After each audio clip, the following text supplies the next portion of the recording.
본문의 말씀을 가지고 잎만 무성한 나무 제목같이 읽습니다. 잎만 무성한 나무라는 제목으로 하나님 말씀 전하겠습니다.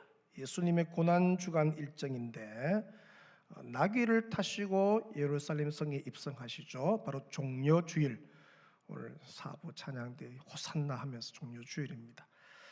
자, 본문 12절에 보니까 이튿날은 종려주일 바로 다음 날로 바로 성전 청결의 날, 한번 따라합니다. 성전 청결의 날.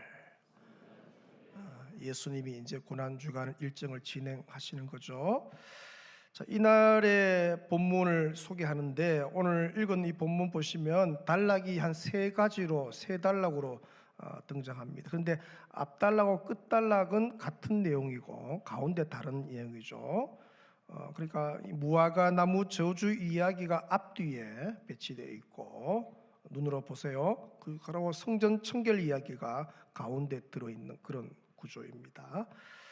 이런 구조는 가운데 있는 이야기가 되게 중요해요. 이 가운데 있는 이야기가 앞과 뒤에 나오는 이야기를 해석을 돕는다, 그렇게 볼 수 있죠. 그러므로 앞과 뒤에 나오는 무화과 나무 저주 이야기를 우리가 잘 이해하려면은, 이게 이제 행동 예언인데 이게 무슨 얘기냐 잘 이해하려면은 가운데 있는 성전 청결 이야기를 우리가 잘 주목해야 합니다. 자, 그래서 앞과 뒤에 있는 이 무화과 나무 저주 이야기를 가운데 있는 성전 청결 사건에 비추어 해석을 해보니까 이런 의미가 포함이 되어 있습니다. 바로 예수님의 그 무화과 나무 저주는 예루살렘 성전이 가지고 있는 문제하고 깊이 연관이 있는 거예요. 여러분, 때도 아닌데 어떻게 무화과 나무 앞에 가서 열매를 구하는 예수님 모습 좀 특이하죠. 예수님이 평소에 그렇지 않거든요. 또 막 저주하시잖아요. 이걸 행동 예언인데 왜 이렇게 하셨느냐? 바로 예루살렘 성전의 문제와 깊이 연관이 되어서 이 무화과 나무 저주 사건을 통하여서 뭔가 메시지를 주는 것이죠. 곧 무화과 나무가 철을 맞이하지 못한 것은 예루살렘 성전이 그리스도가 왔음에도 불구하고, 예수님이 지금 그 땅에 구주로 오셨는데도 불구하고 아직 그리스도를 맞이할 준비가 되지 않았음을 보여주는 거예요. 그렇죠. 그렇게 기다렸잖아요. 이스라엘 백성들이 그렇게 구세주가 오기를 기다렸는데 근데 맞이할 준비가 안 된 거죠. 또 무화과 나무가 잎만 무성하고 열매를 맺지 못한 모습은 예루살렘 성전의 이 외형적인 활동, 외형적으로 볼 때는 화려하죠. 화려하고 대단하지만 진짜 예수님께서 간절히 기대하시는 열매, 영적인 열매, 삶의 열매가 맺지 못하는 거예요. 막 예루살렘 성전이 화려합니다. 사람들도 많이 모이고 막 재물이 넘쳐나고 막 그런데 실제로 주님이 진짜 기대하는 열매가 없었다 소개하죠. 그러므로 예수님의 저주로 인해 뿌리채 말라 죽은 이 무화과 나무의 운명은 예루살렘 성전이 앞으로 곧 직면하게 될 심판, 메시아적 심판을 내다보게 하는 것이죠. 결국 제사 예배만 번창할 뿐 성전의 진짜 역할을 상실한 예루살렘 성전은 뿌리채 마른 이 무화과 나무처럼 앞으로 파괴의 운명을 맞이하게 될 것이다를 예언하는 것. 실제로 AD 70년 이 예루살렘 성전은 완전히 돌 하나 돌 위에 남지 않고 다 멸망합니다. 자, 12절에서 14절에 무화과 나무를 저주하신 후에 예수님이 예루살렘 성전에 들어가셔서 하신 일이 이거예요. 이제 내일 일정이 내일택인데 성전을 청결케 하셨다, 그렇게 소개하죠. 그 내용이 15절입니다. 자, 좀 보시면 그들이 예루살렘에 들어가니라. 예수께서 성전에 들어가사 성전 안에서 매매하는 자들을 내어 쫓으시며 또 돈 바꾸는 자들의 상과 비둘기 파는 자들의 상을 둘러 엎으시며, 예수님이 이걸 하신 거예요. 평소에 예수님이 이렇지 않죠. 예수님이 얼마나 온유합니까, 그죠? 온유하고 여유도 있고. 근데 예수님의 모습이 완전 다르게 나오죠. 예수님은 성전에 들어가셔서 먼저 하신 게 뭐냐? 파는 자들과 사는 자들을 내어 쫓기 시작했다. 근데 여러분, 이제 이 희생 제물로 바쳐질 동물들을 매매하는 이 일은 예수님 당시에 성전에서 일반적으로 행해지는 관행이죠. 왜냐하면 멀리서부터 여행해 온 순례객들에게 이러한 건 되게 유익한 거예요.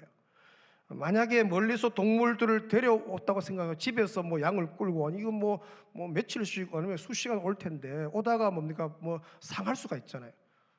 흠도 없고 점도 없는 걸 하나님께 드려야 되는데 끌고 오다가는 문제가 생기니까, 그죠?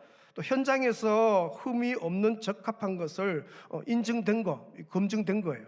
흠이 없어요, 점도 없어요. 그런 제물을 구입해서 제사 드리는 것은 마땅한 것이죠.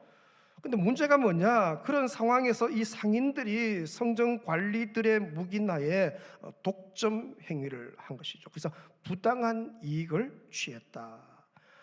성전 안에서 뭐가 이루어졌냐? 성전 안에서 불법이 이루어진 것이죠. 그래서 예수님께서 매매하는 자들을 성전에서 내어 쫓으셨다, 그렇게 말씀을 해요. 또 예수님이 하신 행동이 있죠. 돈을 바꾸는 환전산들의 상을 막 뒤엎었다, 그렇게 소개합니다. 당시에 유대인들은, 성인 남자들은 매년 니산월 1월까지 성전의 반세겔이죠, 세금을 내야 돼요. 그래서 이 성전세는 이제 낼 때 두로 동전으로 내도록 되어 있는데, 당시에 이제 멀리서 온 로마 동전, 헬라 동전, 또 그 밖에 지방 동전들을 가지고 오면 어떻게 반드시 뭡니까? 환전을 해야 돼요. 그래서 두로 동전으로 바꾸어서 그걸 뭡니까? 성전세로 내도록 되어 있죠. 그런 편의를 제공하기 위해서 성전에서는 니산월 1월 직전에 며칠간 어떻게요? 상인들로 하여금 돈 바꾸는 일을 위해서 상을 펼쳐 놓은 거예요. 그게 크게 문제되지는 않는다는 거죠. 근데 예수님이 그 환전산들의 상을 막 뒤엎었다. 평소에 우리가 잘 보기 어려운 예수님의 모습이에요. 뿐만 아니에요. 16절에 보니까 어떻게요? 성전 안으로 막 지나가는, 왜 지나가느냐? 물건들을 가지고 막 성전 안으로 지나가는 그 사람들을 허락하지 않았다. 성전 밖으로 지나가도록 그렇게 했겠죠. 성전의 원래 기능을 이제 일깨워주는 역할을 하신 거예요. 또 구체적으로 그럼 예수님이 왜 이렇게 행동했을까? 그죠? 왜 이렇게 평소에 우리가 잘 보지 못한 예수님의 모습인데, 이 어떤 에반스라는 학자는요, 예수님께서 모든 거래 행위를 중단시키기 위한 목적이 있었던 것은 아니다라고 기록을 합니다. 즉 예수님의 비판은 짐승들의 매매하는 거나 희생제사의 관행들, 또 돈을 환전하는 거, 그런 것에 어떻게 초점이 있는 게 아니다. 왜냐하면 그런 것들은 이스라엘 백성들이 제사 드리고 세금 내는 일에 뭡니까? 필수적인 일이에요. 허용되는 것이죠. 그럼 왜 예수님이 이렇게 아주 과격스럽게 뭡니까? 평소에 우리가 보지 못했던 막 쫓아내고 채찍으로 쫓아내고 뒤엎고 막 난리를 행동하잖아요. 왜 그렇게 했을까? 그것은 바로 하나님의 성전에 모여 있는 그 사람들이 하나님을 진정으로 예배하는 일에 실패했기 때문에. 그들은 뭡니까? 거기 있는 그 사람들은 예배자들이 아닌 거예요. 오히려 성전을 더럽히는 자들이었기 때문에. 당연히 예배 드리고 온전한 예배 드리면 내어 쫓을 리가 없죠. 딴 데 관심이 있는 거예요. 딴 데 문제가 있는 거예요. 그래서 어떻게 해요? 청결케 하셨다, 깨끗게 하셨다. 예수님은 그러한 그들의 이러한 모습을 지적하기 위해서 오늘 본문에 가르치다 하는데 구약의 두 예언을 인용해서 가르치는 장면이 나옵니다. 그게 17절이에요. 자, 17절 같이 읽습니다. 시작. 이에 가르쳐 이르시되 기록된 바 내 집은 만민이 기도하는 집이라 칭함을 받으리라고 하지 아니하였느냐? 너희는 강도의 소굴을 만들었도다 하시며, 17절 상반절 내 집은 만민이 기도하는 집이라 칭함을 받으리라, 이거는요 어디에서 인용했느냐? 이사야 56장 7절에서 인용한 거예요. 또 하반절 너희는 강도의 소굴을 만들었도다, 이것은 예레미야 7장 12절에서 인용한 이 두 구약의 본문을 가지고 거기 있는 사람들을 가르쳤다, 그렇게 말하죠.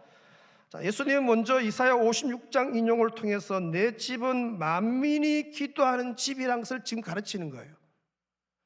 지금 예루살렘 성전에서 성전의 원래 기능이 이 집은 만민이 기도하는 집인데 그게 잘 안 된 거예요, 그죠? 그걸 가르쳤다는 것이죠. 여기서 주목할 단어가 뭐냐? 따라합니다. 만민. 만민이라는 단어가 되게 중요합니다. 왜냐하면 마태복음이나 누가복음에서는 이 만민이 빠져 있어요. 그냥 어떻게 해요? 내 집은 기도하는 집이라 그렇게 말해요. 그런데 이 마가복음에는 달라요. 만민이 들어있는 것이죠. 내 집은 만민이 기도하는 집이라 그렇게 얘기한 거죠. 자, 그럼 이 마가가 만민을 강조한 이유가 뭘까? 그것은 바로 이 매매하고 돈 바꾸는 이 모든 것들이 어디에서, 성전도 여러 뜰들이 있잖아요. 뜰들이 있는데 어디에서 이루어졌느냐? 바로 이방인의 뜰에서 이게 이루어진 거예요. 그러니까 이방인들의 뜰이 상인들의 이익 추구를 하는 이득을 남기는 그 현장이 어디서, 이방인들이 어디서 예배합니까? 어디서 기도해요? 장소를 잃어버린 것이죠. 심각한 문제죠. 이방인들이 자신들의 예배의 장소, 기도의 장소를 잃어버린 상태로 계속되는 거예요. 그래서 뭡니까? 잘 되고 있는 거예요. 사람들도 많이 모이고, 그죠? 그래서 예수님께서 매매하는 자들을 내어 쫓으시고 돈 바꾸는 상과 비둘기 파는 의자를 엎으시고 성전을 청결케 하시는 이유가, 그런 청결케 하신 예수님의 조치로 인해서 이제 예루살렘 성전이 뭡니까? 이방인들에게 다시 뭐하는 집이 된 거예요? 기도하는 집으로 회복이 된 거예요. 만민을 위한 기도하는 집으로 예수님이 어떻게 회복시키는 장면이 성전 청결 사건이에요. 두 번째로 인용한 예레미야 7장을 통해서 예수님은 예루살렘 성전이 강도의 소굴이 되었다라고 이건 책망입니다. 아주 책망조로 말씀하죠. 이것은 성전을 그 원래의 의도와는 전혀 다르게 자신들의 이익과 편의를 위한 수단으로 이용했기 때문에, 그죠? 강도의 소굴로 만들었다. 성전 관리들과 상인들, 그리고 그들의 행동에 편승하는 모든 사람들의 행위를 뭡니까? 정죄하신 거예요. 정죄하십니다. 이러한 예수님의 정죄 선언은 특히 성전의 책임자들이죠, 대제사장들 당시에 어떻게 종교 지도자들에 대한 책망, 정죄 선언과 연결이 되는 것이죠. 그래서 18절에 보니까 이 대제사장들과 서기관들이 합세해서 예수님을 죽이려고 합니다. 왜? 죄를 정하니까, 잘못됐다고 하니까 그냥 두지 않죠. 여러분, 예수님께서 왜 성전에서 이런 행동을 하셨을까? 왜 성전을 청결케 하셨을까? 그것은 그리스도가 오셨음에도 불구하고 그를 영접하기보다는 그에게 저항하고 죽이려는 이 종교 지도자들, 그리고 그 종교 지도자들을 옹호하는 백성들, 이스라엘 백성들, 그리고 본질을 잊은 성전 제사 제도와 성전 건물 자체에 임하게 될 그리스도의 심판, 그죠? 하나님의 심판을 선언한 행동으로 보이는 것이죠. 행동 예언입니다. 특히 성전 청결 이야기 단락을 감싸는 이 무화과 나무 저주 이야기에 비추어 볼 때 진정한 역할을 상실한 채 제사만 번창한 예루살렘 성전을 어떻게요? 잎만 무성한 무화과 나무가 말라 죽듯이 이 성전 또한 뭡니까? 곧 파멸될 것이다. 그래서 어떻게요? 하는 메시지로 소개하는 것이죠. 그러니까 예수님 당시의 성전의 모습이 어땠느냐? 하나님이 원래 허락하셨던 성전의 그 뜻과는 뭡니까? 멀어진 모습인 거예요. 성전에 본래 그 뜻이 있을 거 아니에요. 그걸 멀어진 모습. 그래서 마치 뭐와 같으냐? 잎사귀만 무성한 무화과 나무와 같았다. 곧 뭐가 없다는 거예요? 잎사귀만 무성하다면 뭐가 없는 거예요? 열매가 없는 거예요.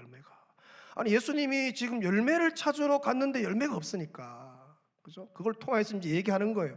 이 잎만 무성한 무화과 나무처럼 이 성전이 열매가 없다. 그러니까 성전의 외형은 뭡니까? 외형은 막 무성한 거예요. 풍성한 거예요. 잎이 막 청청한 것처럼 멋있어요. 건물도 화려하고 제사도 예배도 막 1, 2, 3, 4 예배, 오후 예배, 뭐 새벽마다 예배도 잘 돌아가고, 거기 하나님께 드린 제물도 뭡니까? 풍성하고, 헌금도 쉽게 말하면 많이 하고, 뭐 그런 거. 매 안식일마다, 속죄일마다 잎이 무성한 것처럼 잘 진행되고 있는 거. 아무 문제 없어요. 잘 되고 있다. 그래서 사람들은 뭡니까? 와, 부흥한다, 부흥한다. 자, 근데 예수님은 그런 것을 기대한 게 아니란 거예요. 이게 이제 중요한 거예요. 예수님은 그들에게서 뭡니까? 열매를 기대하셨다. 열매. 그 삶의 열매를 기대하신 것이죠.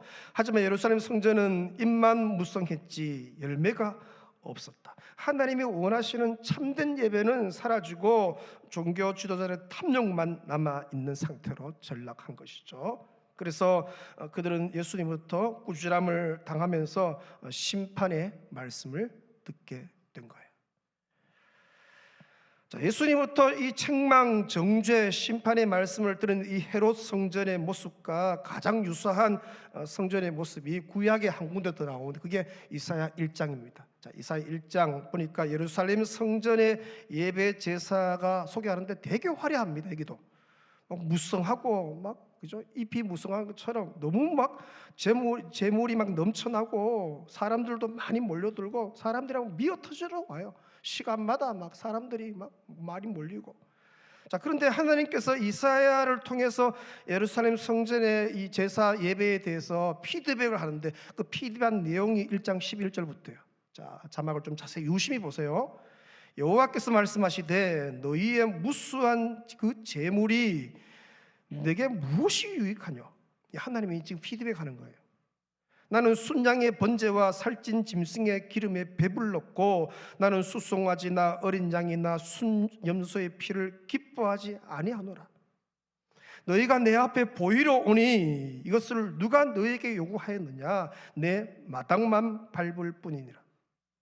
헛된 그 재물을 가져오지 말라. 분향은 내가 가증히 여기는 바요 월삭과 안식일로 대회로 모이는 것도 그러하니 성회와 아울러 악을 행하는 것을 내가 어떻게요? 견디지 못하겠노라. 내 마음이 너희의 월삭과 정한 절기를 싫어하나니 그것이 내게 뭐와 같다고요? 무거운 짐이라. 내가 지기에 곤비하였느라. 15절 같이 읽습니다. 너희가 손을 펼 때에 내가 내 눈을 너희에게서 가리고 너희가 많이 기도할지라도 내가 듣지 아니하리니 이는 너희의 손에 피가 가득하니라. 예배 안 빠지고 꼬박꼬박 나오고 그죠? 주일마다 나오는데 들고 온 게 뭐냐? 손에 피가 있다. 제가 좀 더 구체적으로 11절에 보니까 너희의 무수한 그 재물이 내게 뭐가 유익하냐? 우리는 재물을 많이 들고 하나님께 오면 하나님 좋아할 줄 아는데 하나님 별로 안 좋아한대요. 나는 수송아지나 어린 양이나 순염소의 피, 그 피를 기뻐하지 않는다. 12절에 너희가 내 앞에 보이러 오는데 그건 내 마당만 밟을 뿐이라. 13절에 헛된 재물, 우리는 막 많이 가져오면 좋을 줄 알았는데 그게 헛되다는 거예요. 가져오지 말라. 성회와 아울러 악을 행하는 것을 내가 견디지 못하는 거예요. 우리가 주일날은 얼마나 거룩합니까? 거룩하고 멋있고 예배 드릴 때 사람들 다 우아하게 오고, 근데 뭡니까? 그 속 중심을 삶을 보니까 뭡니까? 악이 있다. 14절에 내 마음이 너희의 월삭과 절기 예배하는 그 모든 그 설기를 싫어한대요. 그게 내게 너무 무거운 짐이라. 하나님이 되게 지금 힘들어 하시는 거예요. 우리는 막 이제 하나님 좋아할 줄 알고 막 예배 드리러 온다고 하는데 하나님은 답답한 거예요. 오늘도 이거 예배를,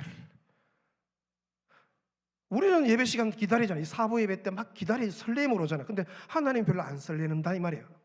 이 예배가 별로 안 기다려지는 거예요. 왜? 손에 피가 있고 삶이 엉망이고.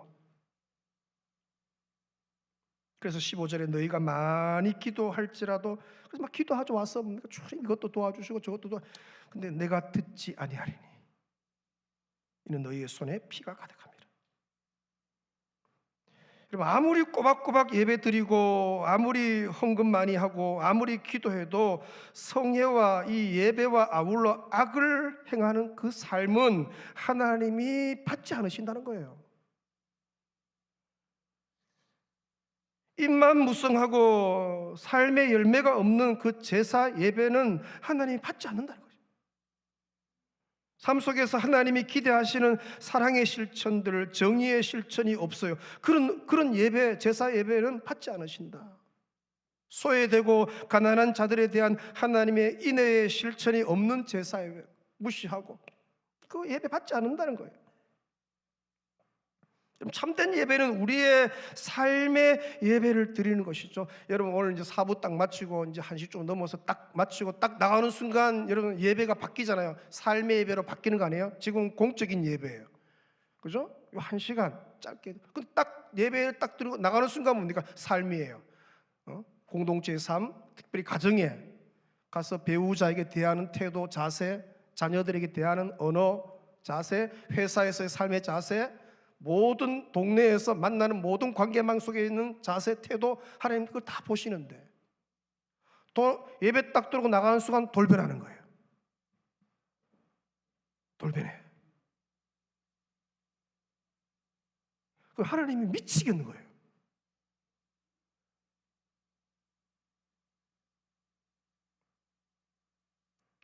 마음만 있고 행동으로 연결되지 않는 거, 이거 큰 문제라고 얘기하는 거죠. 그래서 하나님이 심지어 말라기에 보니까요 1장 10절에 이렇게까지 얘기합니다. 자세히 한번 보세요. 만군의 여호와가 이르노라, 너희가 내 제단 위에 헛되이 불사르지 못하게 하기 위하여 너희 중에 성전 문을 닫을 자가 있었으면 좋겠도다. 나는 너희를 기뻐하지 아니하며, 좀 슬픈 얘기입니다, 너희가 손으로 드리는 것을 어떻게 해요? 받지도 않으리라.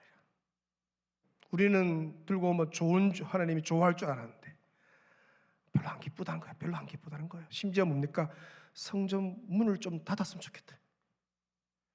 여러분 오늘 사실 사법에 왔을 때 입구에 뭡니까? 오늘 예배 없습니다. 왜? 그분이 안 받으신대요. 하나님 별로 안 좋아하신대요. 얼마나 충격이에요.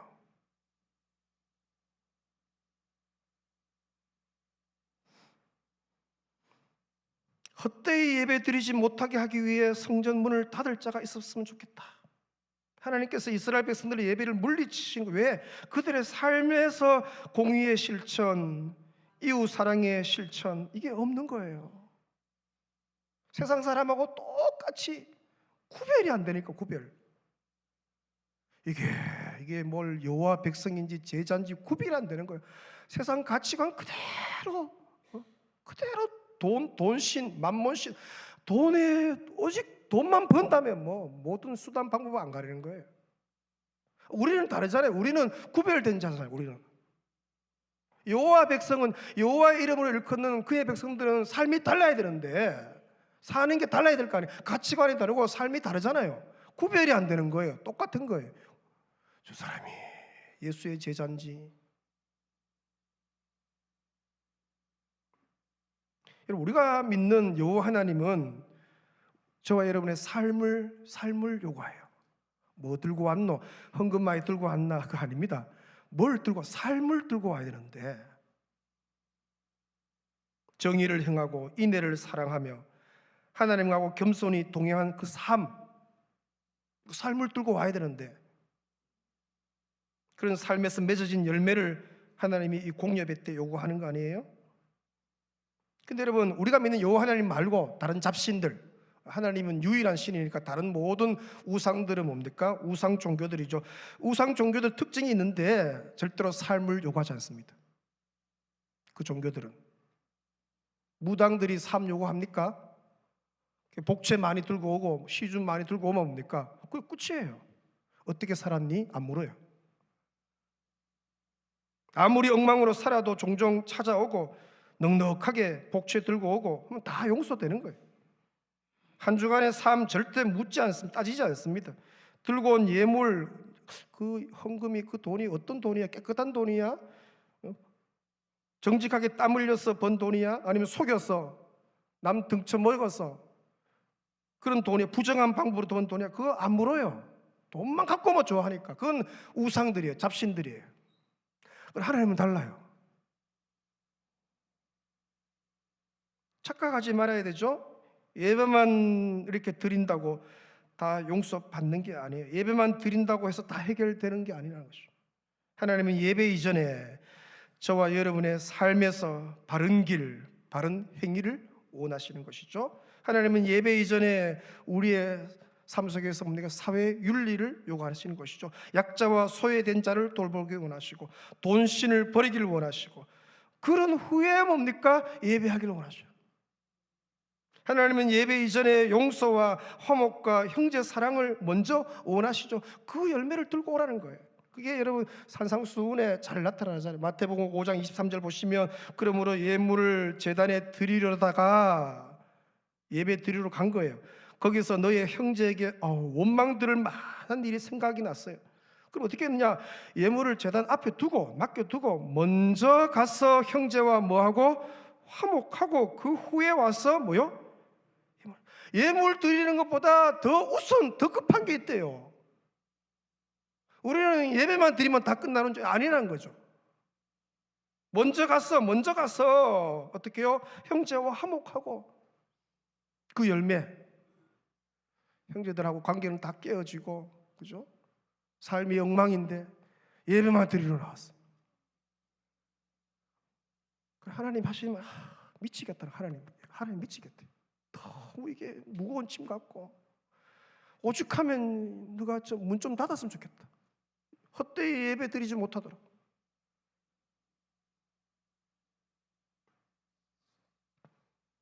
우리 주 예수 그리스도는 삶의 열매가 묻어있는 예배를 원하시죠.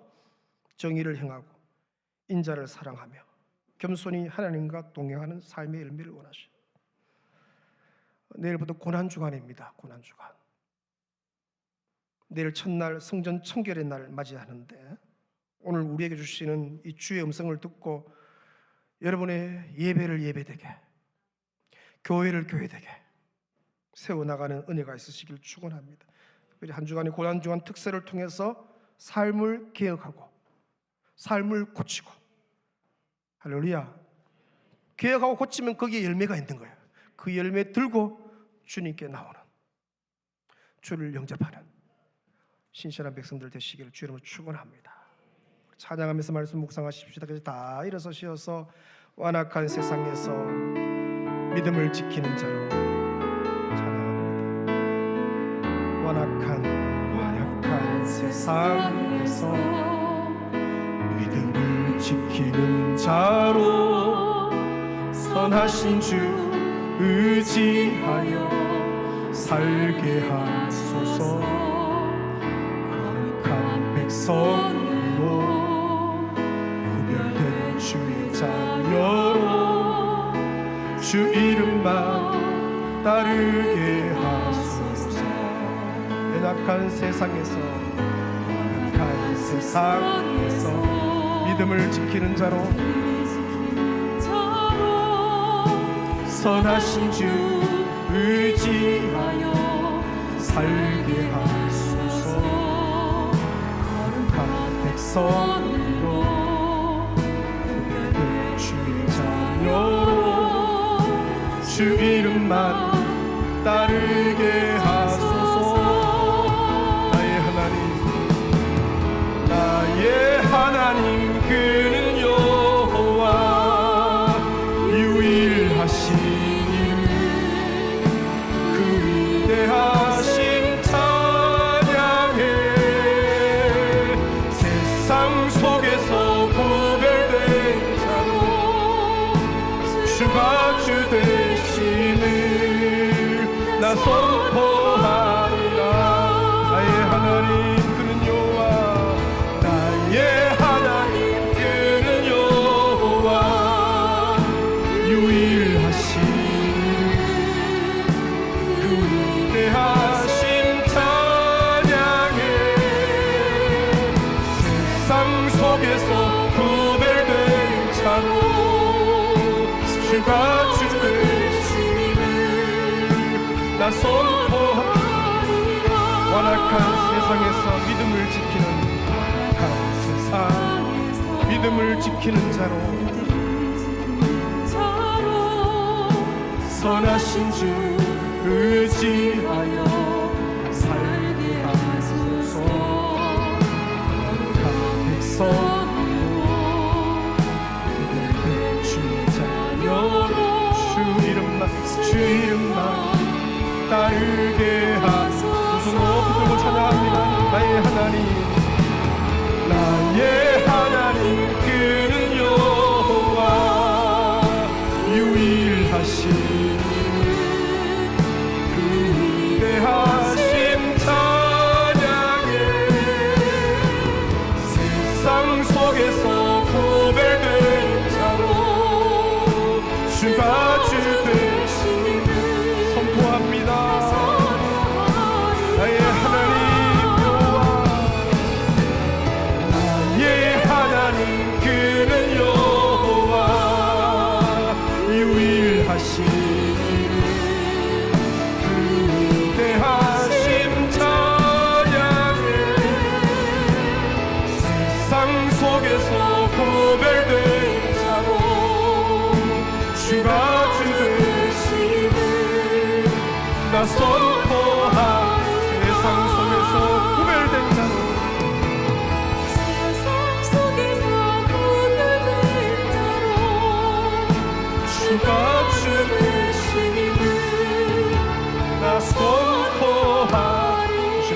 기도하며 나아가십시다. 아버지 하나님, 오늘 말씀하여 주시니 감사합니다. 주여, 쉽게 왔는데 아버지 입만 무성한 가지처럼 주여 삶의 열매가 없습니다. 불쌍히 여겨주시고 내 삶을 고치고 내 삶을 개혁하게 하소서.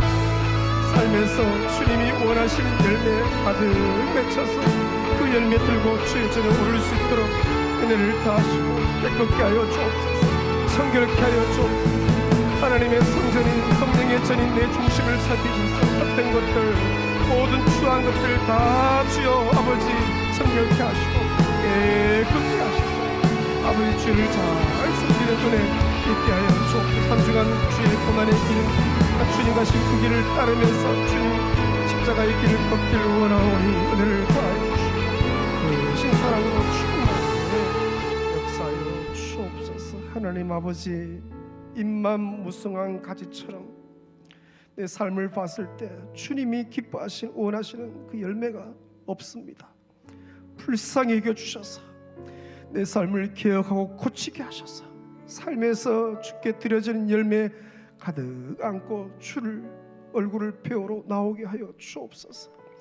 이제 사부 예배 마치면 다시 삶의 예배가 시작되는데 아버지, 이번 한 주간의 삶, 가정에서, 일터에서, 캠퍼스에서 내가 있는 삶의 전 영역에서 구별된 자로 아버지 드러나게 은혜 다하여 주옵소서. 세상 가치관 쫓아 따르지 않게 도우시고 세상 부러워하지 않게 도우시고 하나님의 제자, 예수의 제자로서 아버지 성경적인 가치관을 가지고 구별된 자로 살아내게 은혜 다하여 주옵소서. 내일부터 고난주간 경험하면서 한 주간 주님 가신 그 길을 묵묵히 겸손히 따라가기를 원하오니 주여 새벽에 주여 우리의 마음을 깨워주셔서 아버지 주의 얼굴을 배울 수 있도록 은혜 다하여 주옵소서. 사부에 오신 성도님들을 너무 귀합니다. 일일이 보시고 이 시간 머리에 일일이 안수하시고 아버지 성령으로 충만케 하시고 중심을 보셔서 세상 헛된 것은 다 불태워주시고 주 예수만 사랑하는 마음으로 충만케 하여 주시옵소서. 예수님의 이름으로 기도 올리옵나이다. 아멘. 지금은 우리 주 예수 그리스도의 크신 은혜와 아버지 하나님의 놀라우신 사랑과 성령의 위로 감동 교통 역사하심이 하나님 아버지 입만 무성한 가지가 아니라 주님이 원하시는 열매 가득 안고 주의 전에 오르는 신실한 백성 되게 하여 주옵소서. 내 삶을 고치시고 내 삶을 개혁시켜 주옵소서. 갈망하는 온 백성들 머리 위에 한 주간의 모든 삶의 예배 위에 이제로부터 영원토록 충만히 있을지어다. 아멘.